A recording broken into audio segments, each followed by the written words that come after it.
If you see this shift in your avoidant partner, don't walk away, they actually love you. Most people think love becomes easier to recognize the deeper a relationship gets, but with an avoidant partner, the exact opposite often happens. The closer they feel to you, the stranger they become. The more attached they are, the more confusing their behavior can look from the outside. One day they seem deeply connected to you, emotionally present, softer than usual, and then suddenly they become distant, quiet, hard to read, almost like they're slipping away right when things were starting to feel real. And that shift right there, the one that makes most people panic, is usually the moment where everything important is actually happening beneath the surface. Because avoidants do not experience intimacy the way most people do. Connection doesn't always feel safe to them. Love doesn't always feel warm. Sometimes it feels terrifying. Sometimes being deeply cared for activates fears they've spent their whole lives hiding from. And the heartbreaking part is that many people walk away during this phase because they assume distance means disinterest, when in reality the avoidant partner may be struggling with emotions they no longer know how to control. If you've ever looked into the eyes of someone who clearly feels something for you but cannot fully express it without retreating into themselves, then you already know how emotionally exhausting this dynamic can become. You start questioning everything. You replay conversations in your mind. You analyze changes in tone, response times, body language, silence. You wonder if they're losing feelings or simply afraid of them. And tonight we're going to talk about the subtle emotional shift that changes everything in avoidant relationships, the shift most people misunderstand completely. But before we go deeper, take 2 seconds to subscribe because these videos are for the people who are tired of shallow relationship advice and want to understand the emotional patterns nobody else seems able to explain. One of the hardest truths to accept about avoidant attachment is that emotional closeness often activates survival instincts instead of comfort. Most people imagine love as a place where walls come down naturally, but avoidants learned very early in life that vulnerability came with consequences. For some, emotional needs were ignored. For others, closeness felt unpredictable, unsafe, overwhelming, or even shameful. So they adapted by becoming emotionally self-contained, independent, controlled, difficult to fully reach. But then someone enters their life and slowly becomes emotionally important to them, and that's when the internal conflict begins, because now they want connection while simultaneously fearing the loss of control that connection creates. That's why avoidants often pull away right when the relationship starts becoming meaningful. It's not always because they stopped caring. Sometimes it's because the relationship matters so much that it begins touching wounds they normally keep buried under distance and emotional detachment. And if you don't understand this dynamic, you'll misread the entire situation. You'll think, if they loved me, they wouldn't become distant. But avoidants often become distant precisely because the feelings are real. Their nervous system interprets emotional dependency as danger. So instead of moving closer when attachment deepens, they instinctively create space, not because they enjoy losing you, but because closeness itself starts overwhelming their internal world. The tragedy is that avoidants rarely explain this while it's happening. Most don't even fully understand it themselves. They just feel pressure building inside them and suddenly start withdrawing emotionally to regulate it. And this is where people confuse emotional overwhelm with emotional disinterest. These two things can look almost identical from the outside, but internally they are completely different experiences. Disinterest feels emotionally flat, overwhelm feels emotionally overloaded. An avoidant who has lost interest becomes emotionally absent in a cold, detached, disconnected way, but an avoidant who is overwhelmed often becomes conflicted, inconsistent, restless, emotionally scrambled. Their behavior stops making sense because part of them wants intimacy while another part is desperately trying to escape the vulnerability intimacy creates. That's why you'll sometimes notice strange contradictions during this phase. They may pull away but still watch everything you post. They may need space but continue checking in. They may sound emotionally distant while secretly feeling anxious about losing you. And for the partner on the receiving end, this creates emotional whiplash. You don't know whether to hold on or let go. You don't know whether they're healing or fading away. But one of the clearest signs that an avoidant is emotionally overwhelmed rather than emotionally disconnected is this: their withdrawal still contains emotional energy. Their silence still feels emotionally loaded. You can feel they are wrestling with something internally even if they cannot articulate it clearly. And that internal battle often means the relationship matters far more than they know how to handle. Then comes one of the first real shifts that signals emotional attachment in an avoidant partner. They start letting you see their stress. This may sound small to most people, but for avoidants it is massive. Normally, avoidants deal with pain privately. They compartmentalize, they isolate, they convince themselves that needing emotional support is weakness. So when they begin allowing you access to their difficult emotions, their exhaustion, anxiety, frustration, sadness, pressure, that is not casual vulnerability for them. That is trust fighting against lifelong conditioning. You may notice they start opening up in fragmented ways. Maybe they admit they've been struggling mentally. Maybe they stop pretending they're okay all the time. Maybe they begin revealing fears they usually hide under sarcasm, logic, distraction, or silence. And because avoidants are rarely dramatic emotionally, these moments are easy to overlook. They won't always sit you down and pour their heart out in cinematic speeches. Often it's quieter than that, more subtle. A tired confession late at night, a random moment of honesty during a drive, a pause in their voice where you suddenly realize they're letting you see behind the armor for the first time. And if you pay attention carefully, you'll notice something else too. Avoidants don't expose vulnerability to people they feel emotionally detached from. They only risk that exposure where attachment exists, which means the moment they start letting you witness their inner stress instead of hiding it completely, something important is changing inside them. Another shift people misunderstand is what happens after conflict. Early on, avoidants often disappear emotionally after arguments. Some shut down completely, some become cold, some physically withdraw. Some avoid communication for hours or days because emotional intensity overwhelms their nervous system. But when an avoidant begins loving someone deeply, something subtle starts changing in how they handle rupture. They may still need space, but they don't run as far emotionally. They begin returning, they begin trying, even imperfectly, to stay connected through discomfort. And this matters more than most people realize. Because for avoidants, staying emotionally engaged during conflict can feel unbelievably vulnerable. Conflict threatens their sense of emotional safety, so their instinct is to detach before they get hurt, consumed, controlled, or emotionally exposed. But when they begin resisting that instinct even slightly, it often means the relationship has become emotionally significant enough for them to fight their own patterns. You may notice they circle back after arguments faster than before. They may apologize in awkward ways. They may struggle to express emotions clearly but still make attempts to reconnect. And those attempts matter, not because they're perfect, but because avoidants rarely move against their defensive instincts unless deep attachment is involved. That's the shift many people miss. They keep waiting for dramatic declarations of love while ignoring the quiet evidence of emotional effort. But with avoidance, love often reveals itself less through intensity and more through resistance against withdrawal. The real breakthrough is not that they never retreat.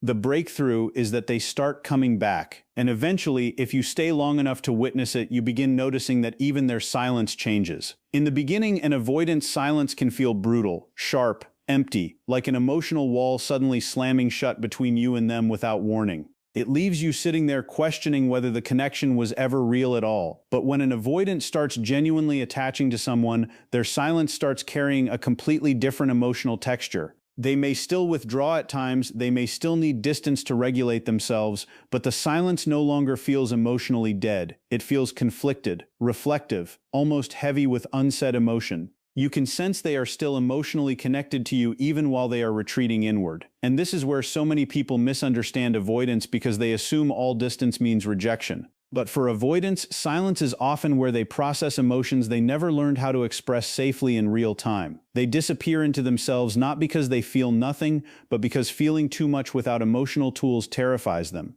Most avoidants grew up learning how to suppress emotional dependency before they ever learned how to communicate vulnerability. So when intimacy deepens, they instinctively retreat inward to regain control over emotions that suddenly feel too consuming.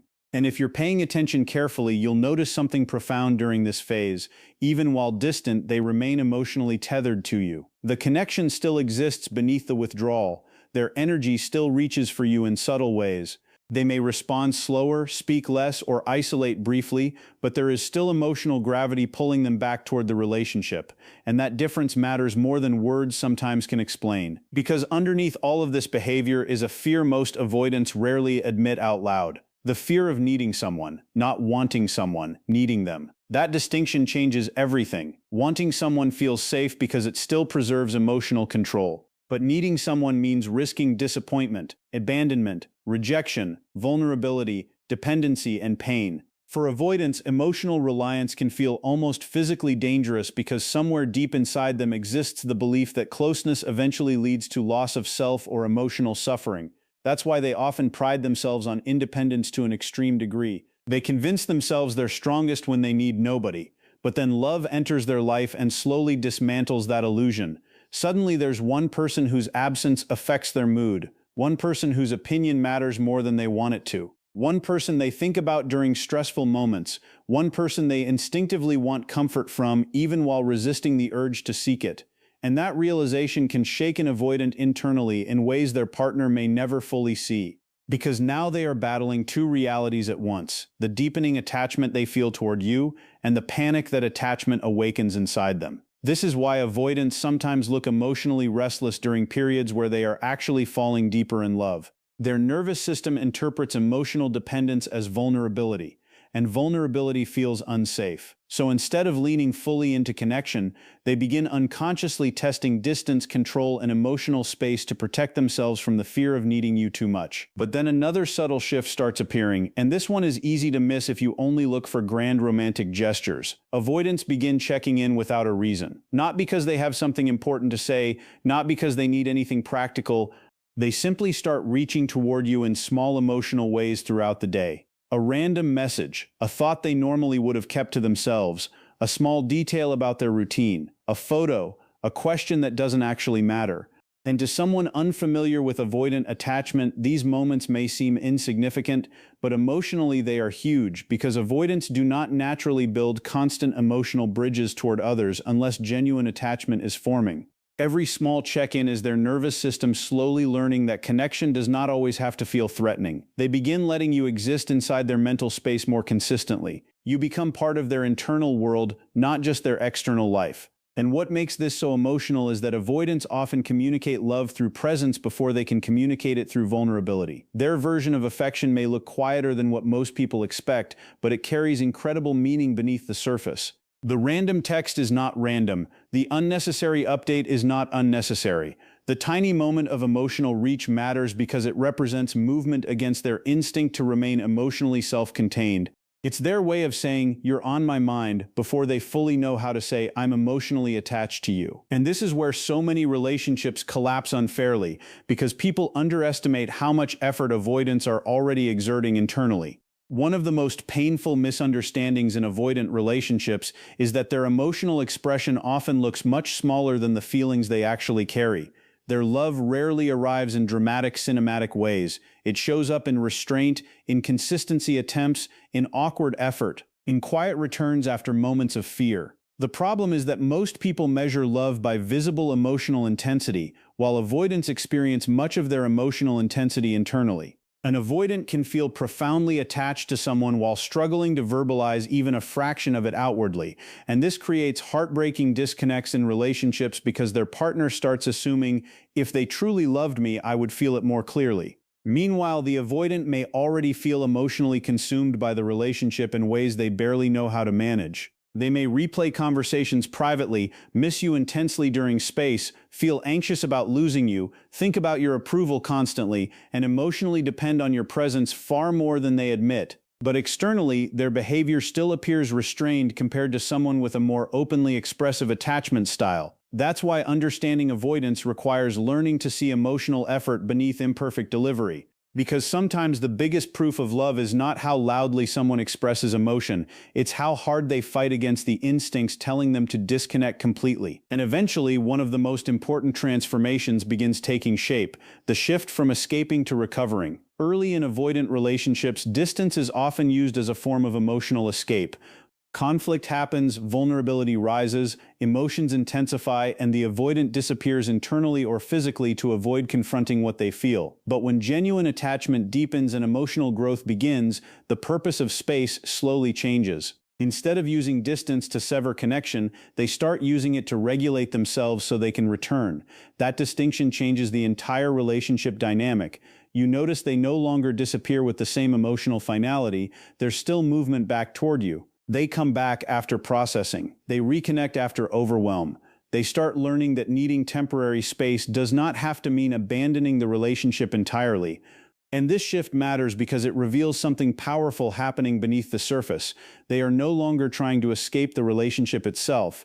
They are trying to manage the emotional intensity the relationship awakens inside them without destroying the connection in the process. That is a massive emotional evolution for someone whose lifelong instinct has been to detach whenever vulnerability felt too strong. And if you've ever loved an avoidant deeply, you know how emotional this stage becomes because for the first time, you stop feeling like they are constantly halfway out the door. You begin sensing that even during difficult moments, part of them is finally trying to stay. And once that shift begins, something even more intimate starts happening almost without warning. They begin letting you into parts of themselves they normally keep locked away from everyone else. Avoidants are experts at surviving through compartmentalization. They can spend years sharing surface-level versions of themselves while keeping the deepest emotional rooms sealed shut. Not because they're fake people, but because exposing those hidden parts has always felt unsafe. Their fears, insecurities, painful memories, private dreams, unresolved wounds, these are things they usually carry alone. So when an avoidant starts slowly inviting you into their inner world, it is one of the clearest signs that love is becoming real for them. You may notice they suddenly tell you stories they've never shared before. They start revealing childhood experiences that shaped them. They admit things they're ashamed of. They expose fears about failure, rejection, inadequacy, or abandonment that they usually hide behind emotional control. And what makes this so emotional is how unpolished it often looks. Avoidants rarely open up in smooth, emotionally organized ways. Their vulnerability tends to arrive in fragments, half-finished confessions, random late-night honesty. Small emotional cracks in the armor they've spent years perfecting, but those cracks matter, because when someone who has spent most of their life emotionally guarded begins trusting you with the parts of themselves they usually protect at all costs, that trust is not casual. It is attachment becoming visible. It is their nervous system slowly deciding that your presence may actually be safe enough to stop hiding completely. But even while this emotional opening is happening, the relationship can still feel confusing because avoidants rarely heal in a straight line. One day they move closer, the next day they seem distant again. One moment they feel emotionally available, the next they become hard to reach. And this push-pull dynamic is what exhausts so many people emotionally because it creates uncertainty that feels impossible to stabilize. You start wondering whether the progress was even real. You question whether the connection is moving forward or falling apart. But what many people fail to understand is that emotional growth for avoidance often happens in cycles,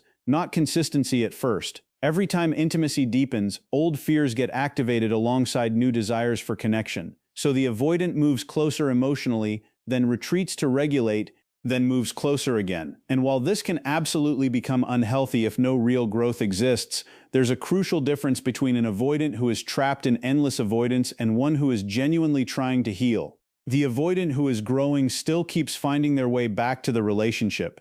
They still attempt connection despite their fear. They still show emotional investment underneath the inconsistency. Their warmth may fluctuate, but the attachment itself remains present beneath the surface. And that distinction matters because healing does not erase fear overnight. Sometimes people expect avoidance to suddenly become emotionally effortless once they care enough, but attachment wounds don't disappear simply because love arrived. In fact, love often exposes those wounds more intensely than ever before. So the relationship enters this fragile phase where closeness and fear exist side by side, constantly pulling against each other internally. And if you've ever experienced this with someone, you know how emotionally disorienting it can feel to watch a person both crave connection and fear it at the exact same time. That's why so many people walk away right when avoidants are actually beginning to change, because from the outside, growth rarely looks dramatic at first. It looks messy, uneven, slow, and most people become emotionally exhausted before they recognize what's truly happening underneath the behavior. They focus only on what the avoidant still struggles with instead of noticing how much their patterns are already shifting. The avoidant who once disappeared completely now comes back. The avoidant who never shared emotions now occasionally opens up. The avoidant who used to avoid difficult conversations entirely now tries to stay engaged longer than before. But because these changes are subtle rather than cinematic, they often go unnoticed. And this is the tragedy of avoidant relationships. People frequently leave during the exact phase where the avoidant is internally fighting hardest to overcome lifelong defenses. That does not mean anyone should tolerate emotional neglect forever or abandon their own emotional needs. Absolutely not. But it does mean that genuine avoidant growth can be easy to miss if you're only looking for perfect communication or immediate emotional fluency. Because avoidants often love through gradual behavioral shifts before they can fully articulate what's happening emotionally inside them. Their progress tends to whisper before it speaks loudly.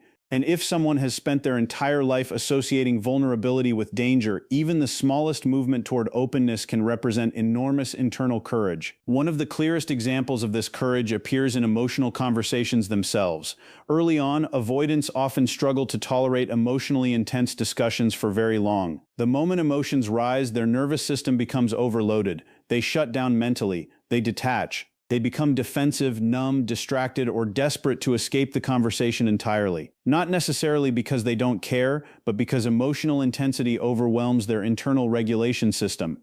But when an avoidant begins deeply attaching to someone and slowly healing, their capacity for emotional presence starts expanding. You notice they stay in difficult conversations longer than they used to. They don't exit emotionally at the first sign of discomfort. They attempt to explain themselves instead of instantly withdrawing. Even when they struggle, they try to remain present, and people underestimate how significant this is. For avoidants, staying emotionally engaged during vulnerability can feel terrifying because it requires them to tolerate feelings they've spent years suppressing. So when they begin enduring emotional discomfort instead of automatically escaping it, that effort often represents profound emotional investment in the relationship. They may still stumble, they may still struggle to find words, they may still become quiet while processing. But the difference is that they no longer abandon the emotional moment entirely. They begin learning how to stay connected even while uncomfortable. And that process changes relationships slowly but powerfully because emotional safety is not built through perfection. It's built through repeated moments where someone chooses presence over avoidance despite their fear. And eventually, if the relationship survives long enough for this deeper transformation to unfold, there comes a moment where the avoidant stops merely reacting to the relationship and starts actively fighting for it. This is one of the most emotional shifts of all because avoidants are often passive protectors of their emotions early on. They withdraw instead of pursuing. They detach instead of repairing. They wait instead of risking vulnerability. But when love becomes undeniable to them, something changes internally. You begin noticing intentional effort where fear once dominated. They start apologizing after conflict instead of disappearing into silence. They initiate reconnection after distance. They attempt difficult conversations they would have avoided before. They begin recognizing how their behavior affects you emotionally, and, most importantly, they start caring enough to try changing it. Imperfectly, slowly, awkwardly, but genuinely. And this is where many partners finally realize that beneath all the emotional walls, defenses, and contradictions was someone who loved far more deeply than they ever knew how to express. Because an avoidant fighting for a relationship often looks different than what people expect, it's not always loud passion or dramatic declarations. Sometimes it's quieter than that. Sometimes it's simply the fact that they stop running every time fear appears. Sometimes love reveals itself in the moment an avoidant finally decides that losing the relationship hurts more than facing vulnerability. And once an avoidant reaches that point, another shift quietly begins unfolding beneath the surface. They stop trying so hard to appear